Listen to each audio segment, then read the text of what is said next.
My name is Dr. John Fowler. I recently received my PhD from the University of Queensland in the area of international relations. As a member of the Australian Peace and Security Forum, I have several concerns around the AUKUS agreement. Now, some of these have already been aired in public forums, such as the um, strategic utility, the huge and exorbitant cost, the question of legality around Australia's involvement in a nuclear program. My concerns are more political and cultural in nature. So, the promise given to the Australian government that they will receive nuclear submarines from the US is contingent on the US government of 2030 deciding that they will have surplus submarines.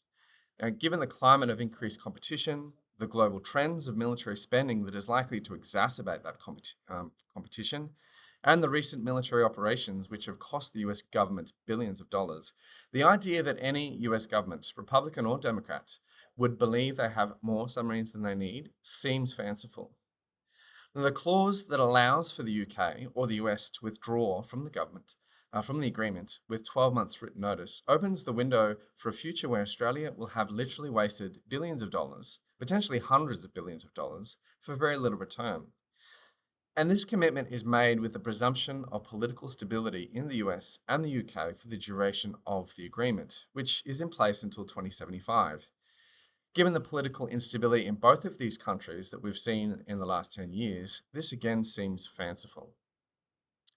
From a cultural perspective, and in particular, the attitudes of the Australian public towards the US, for much of Australia's history, ties to our great and powerful friends has been supported with strong cultural affinities and broadly supported cultural narratives that many Australians share. This has come with security guarantees that have largely been trusted. However, a recent YouGov poll shows 66% of Australians believe the US cannot be trusted as an ally under the current administration, which speaks to a general apprehension of recent shifts in the US political environment.